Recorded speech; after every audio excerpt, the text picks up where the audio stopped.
I'm Angie Callahan. Welcome to School Talk Monthly. In this program, we'll have a conversation with Catrice Pereira, Superintendent of Isle of Wight County Schools. We'll also talk with Dr. Carol Dahl from Old Dominion University about a great new website they've created for librarians that focuses on multicultural materials.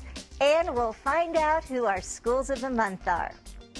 A few days ago, we were delighted to have a visit from one of our area's school superintendents.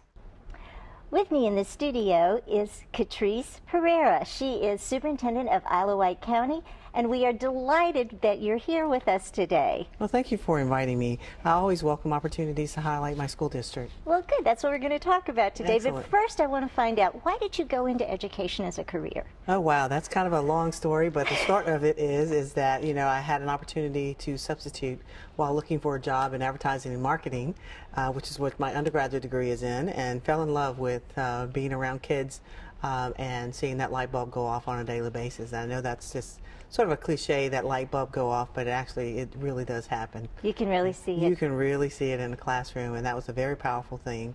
And went to pursue an advanced degree in education, and here I am 18 years later. Well, that's great. It's interesting, someone coming from the advertising marketing field to actually end up in education, but that's great. And as the superintendent, you are the #1 cheerleader for your school division. Absolutely. Some big pom-poms, too. That's for sure. Well, let's talk a little bit about Isle of Wight. Okay. Tell us a little bit about the demographics, how many schools you have, how many students. Well, Isle of Wight County is located just west of Suffolk, and you can access it from the peninsula over the James River Bridge. It's quite a nice little secret kept in this area, if you will, in that it's a nice small town feel to it. We have about 5,500 students, and the makeup of our students is probably about a little bit over 60% white, about a little over 30% black, 2% Hispanic, and 1% of other. It is I guess, like I said, it's a nice little secret in this area.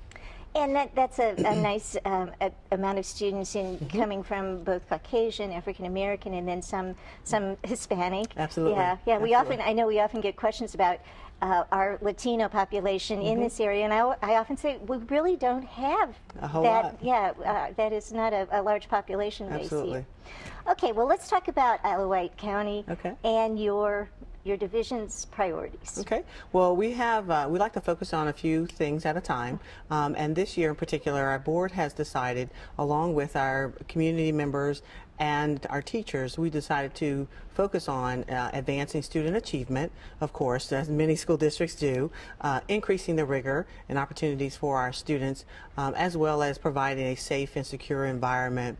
And along with all that, can't do all those things if you do not hire and sustain and maintain quality teachers and administrators within our district. And last but not least, was ensuring that we are communicating transparently with our community as well. Right, so you can get their support behind Absolutely. you. Absolutely. Yeah. Well, and you mentioned the rigor. Often we talk about the SOLs, the standards of learning, but that's just a baseline. That is bare minimum, bare minimum Right. for many students, and it's what the state prescribes. And so we try to go beyond that as well in the classroom to ensure that our students are both college and career ready, meaning that when they graduate from high school, they have an opportunity or the choice to pursue a career at that point, or go on to college or university to pursue a 2 to 4 year degree. Well, that's good, yeah, because there is life after high school. There is life after high school, believe it or not. Right. Well, so what are those are your priorities. Now, what are some of the challenges you're facing trying to reach those priorities? Well, just like any other district throughout the state of Virginia, and of course, what's on the minds of everyone are the budget cuts, etc.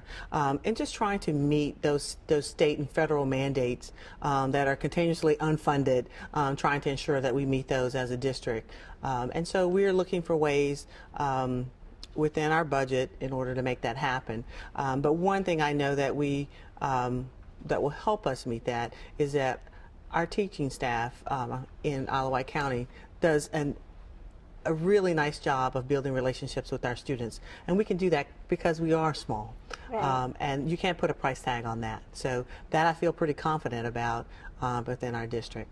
And you know, we find that with children who are thinking about dropping out, that if there's that one caring adult, and Absolutely. often that is a teacher, Absolutely. that sees, you know, takes time with that child to help them along, to help them up a bit, can make all the difference. And that really doesn't cost anything. Right. It does not cost anything, and it can totally change the trajectory of a student's life. And I think we can all reflect back on our education and think back to that one teacher or that one coach that kind of inspired us to do something different and prolong us.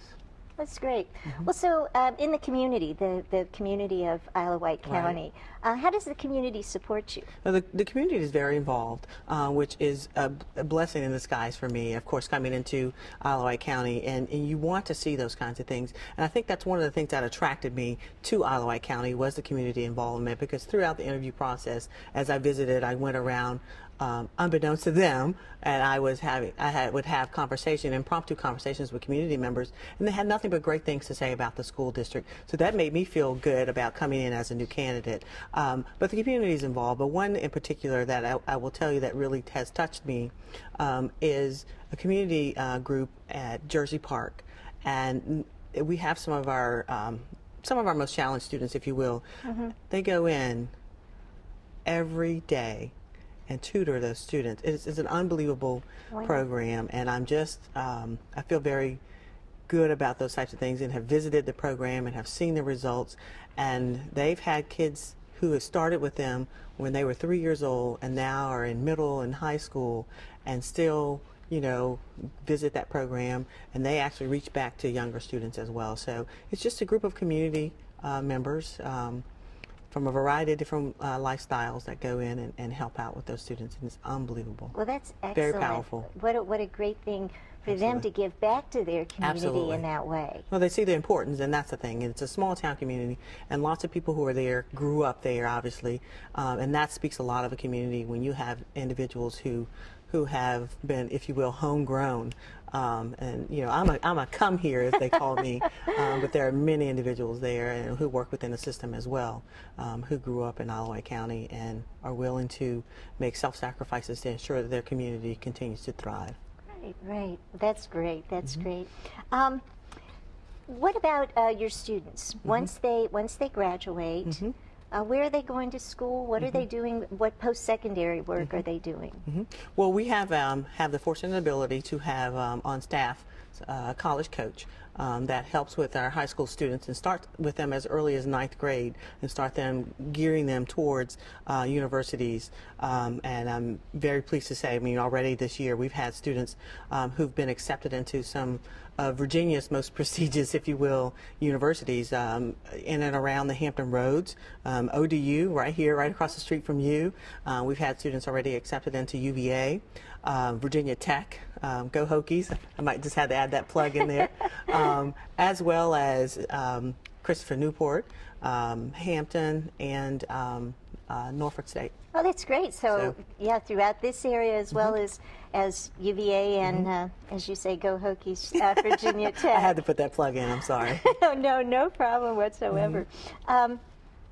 What about job training? What about your more vocational type programs? Okay. Well, we have a program. We partner with Suffolk City Schools.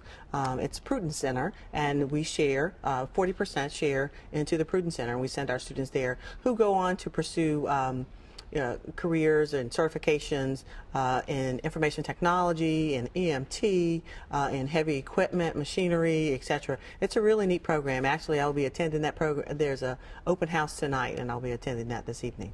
They keep you busy as They the keep me busy. superintendent. Yes. It keeps me out of trouble, though. There you go. There you go.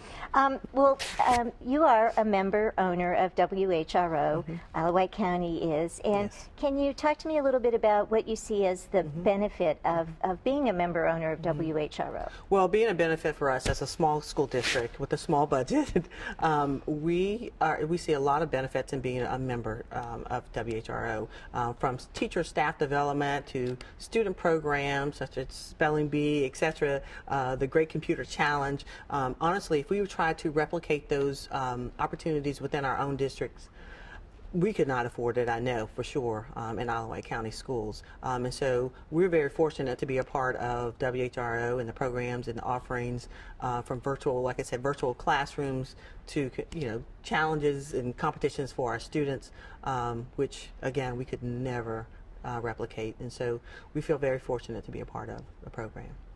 Well, we are very glad that you are a member owner, and I have talked to people before from smaller divisions that bring students to the Great Computer Challenge, Absolutely. teacher sponsors, and they say it's a wonderful opportunity to bring those children on a college campus, because we Right. do hold it at Old Dominion University, and they get the opportunity to get out of their home environment Right. and see what it's like on a Right. big college campus. Right. So that's a side benefit to the 21st century skills they're learning Absolutely. while they're competing. Right, right. Right. Okay. Well, I think that I think that's about all of my questions. Is there anything else that you would like to add before we leave? Well, before we leave, I really would just like to highlight Alawite County Schools. Of course, like I said, it's one of the best kept secrets in the Hampton Roads area. And maybe I don't want to expose this. Maybe my citizens, my constituents in Alawite would not like me to do that. But I would like to say that all 9 of our schools are fully accredited and have far exceeded the state expectations as far as SOLs. We have 2 of our elementary schools that were recently recognized by the governor as schools of excellence. We have an 89% on-time graduation rate, and that's key. It's on time. That means that cohorts of students are graduating together, as well as we were just recently this past year, back in the fall, recognized by Advanced Ed as a district of excellence. Congratulations on all counts. Right, thank you. That's quite a lot to be proud of, for Right. sure. And of course, I'm inheriting all of this greatness, and we are looking to continue to make Alawite County Schools an excellent school district in this area. I'm sure you will. Absolutely. Thank you for coming by. Absolutely. Thank you. We have 2 live shows coming in April for your students. Here's what's in the schedule from Colonial Williamsburg. I know it was wrong, but I ain't really no thief, I swear. You have been found guilty of the crime of which you stand accused. You shall be taken by the sheriff and given over to be transported to the colony of Virginia. Remove this sorry wretch from my court. No, I didn't mean any harm. I'm only 13 years of age, please. The sheriff shall be obliged to put you in the pillory for 2 hours with your ears nailed to the block. At the end of that time, he shall release you by cutting off your ears. You don't care for your food? I can't eat this. I don't care one way or t'other whether you like what you eat or not. You better be looking healthy and fetch me a good price in Virginia. A bag of bones ain't worth nothing.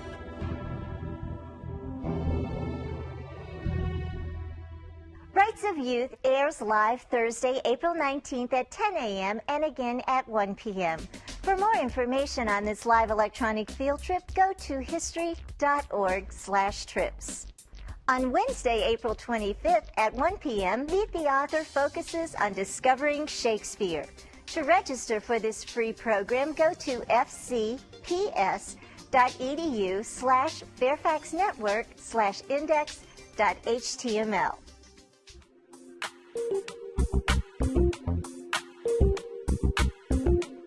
With me in the studio is Dr. Carol Dahl from Old Dominion University. Dr. Dahl, welcome to School Talk. Thank you very much. I'm glad to be here. And can you share what your position is at ODU? At Old Dominion University, I am in the library program, which is within the Department of Teaching and Learning and the College of Education. We train people to be school librarians. It's a graduate level program. I am a professor in that program, and I am the graduate program director, which means I do the administrative things. Well, I looked online to get your bio, and it was all those different things, so that's why I decided to ask you to explain it. Well, let's start with today's library media specialist in schools. How has their role changed? In many ways, it has not. We have always been in schools to support the curriculum, to help kids learn how to read and how to find information, and to work with teachers to integrate that information literacy throughout the curriculum. What has changed are the tools that we are using. So we are using computers more and more. We are experts in how to select and evaluate information. So we know how to work with websites, we know how to create PowerPoints, we know how to select books and print materials, we know how to select non-print materials. So our goal really is to bring information in whatever form it exists into the school curriculum and help teachers and students use it effectively. Well, I know when I've been out in the schools, today's school librarian, I mean, there's so many databases that the schools subscribe to for the students to go and research for their papers, for their whatever work they're doing. Right. That alone is, I would think, a huge job, just keeping track of all of those different resources and how to help the children be able to access the information and how to cite the information and all those good things that we know are important. I tell my librarians that they are teachers too. And so if you are working in a high school and the science teacher wants to do a unit on seismology, that science teacher is responsible for the information about earthquakes and seismology and conveying that to the students. But my school librarian's job is to help the students locate information on the internet, locate information in the databases, learn how to evaluate the quality of that information. So they really work together as a team to help the students become savvy information literacy users. Well, over to you. You have a very special big program that you're working on. It's the Children and Youth Services Center, and Lucy is the code name, I guess, for part of what Yes. you're doing. This is a big grant. Can you talk a little bit about getting the grant and what you're working on? Lucy is our code name. That's a really good way of putting it. It stands for Librarianship Upgrades for Children and Youth Librarians. In plain terms, it's a multicultural continuing education program. We are funded by IMLS, which is the Institute for Museum and Library Services, out of its federal government. Right. And we got over $500,000 over a 3-year period of time. We have been extended for a 4th year. Congratulations on that. And now you had to match those funds, though, didn't you? Yes, OD, it's a 50% match. So if we need $1 to spend, we have to write the grant for $1.50 so that the matching funds take the 50 cents of it. I got it. I got it. But ODU was very willing to kick in the cost share, and so we were able to get this grant. Well, why is it? I mean, on the surface, we know there's a lot of diversity in our schools these days, but why is it so important to focus in on multiculturalism? Well, as you say, our culture, our country is becoming increasingly diverse. And I was fortunate enough when I was in high school, my father's job took us to Peru for a year. Oh, excellent. So I lived in Lima, Peru for a year, and then 4 years later we went back and were 8 months in Ecuador and 4 months in Panama. So I have had the experience of being a minority and living someplace where I don't speak the language. And it helped so much develop an appreciation for other cultures and other people. And it got me to the point where I understand that different is just different, that there's no thing inherently good or better or worse about different ways of doing things. And I think that was such an enriching experience for me. And I work very hard to teach my students at the college level to value what we get from other people and other cultures. And because I work to do that in my own classes, I understand it's important once you're out to continue that development and to continue those efforts. Sure, sure. Well, with the Lucy Project, what are some of the resources that are available at the website? At the website, the most important thing that we have is we have a bibliography of multicultural materials for children and young adults. Some publishers voluntarily send us copies of their trade books, the books that they publish for libraries and for children to read on their own. They're not textbooks, but they're recreational materials. And when we get those books, we go through them and we look to see which ones are multicultural, using an extremely broad definition of multicultural. And then those are put into a non-selective database. So we're not saying these are great books, these are terrible books. We're saying this is a multicultural book. Right. You will need to look at it and decide whether it's right for you or not. But that bibliography is on our website. It's free and available to anybody who wants to go look at it. It is annotated so that we tell you what's in each book. It's divided by country or culture. And we tell you whether it's a picture book or a junior book or a young adult book. Well, the bibliography is obviously a great resource. I also noticed as I went to the website, you have webinars that you've archived and webinars that you have that are coming that teachers, I take it, can librarians, media specialists, and teachers, can participate in free of cost? Some of our webinars are free, and there are some up on the website that are available to anybody who wants to click on them and look at them. One type that we have up there available free of charge is our graduate assistants do a webinar every semester for picture books and for junior books, and they talk and showcase some of the newer titles that have come in. Okay, great. And those are available for anybody. Okay. Then we have webinars that you pay to attend. We've had them on digital storytelling. I'm doing one on insensitive materials where we look at some of the egregiously bad examples and then some of the not so bad examples to help people understand, how do I select books from a culture that's not my own? Right. And what do I look for, and what are signs that this might not be a very good book, or that it might offend somebody, or that I need to investigate a little bit more before I'm comfortable using with kids or putting in my collection. Interesting. I would like to join that webinar. And I also see you're having a conference this summer. We have a conference.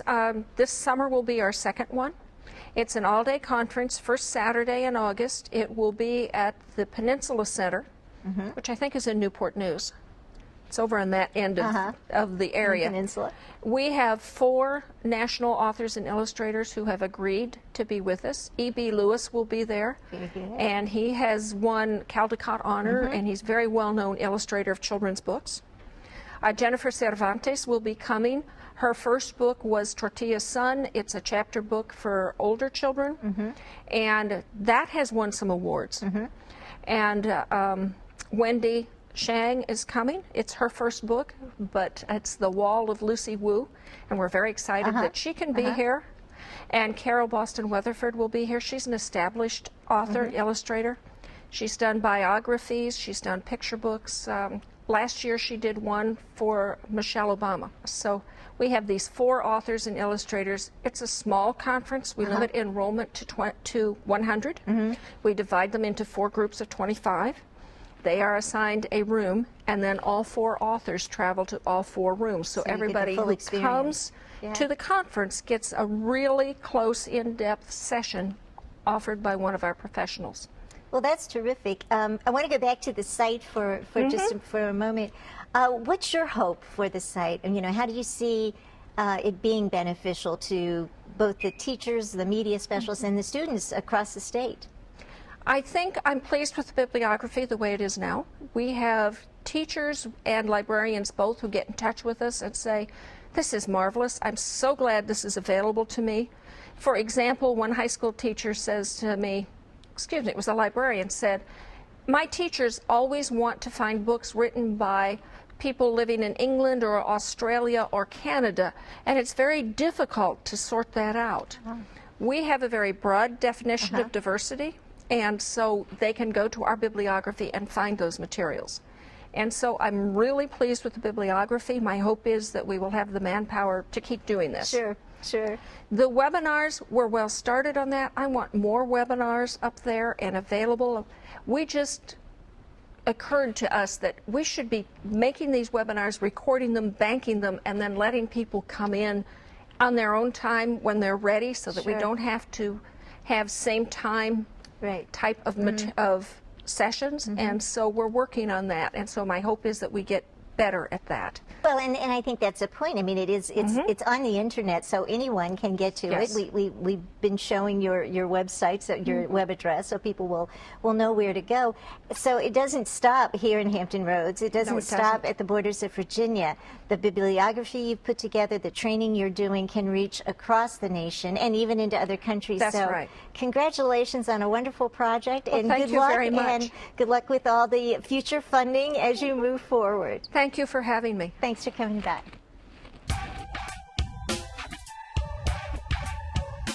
Now it's time to recognize our Schools of the Month.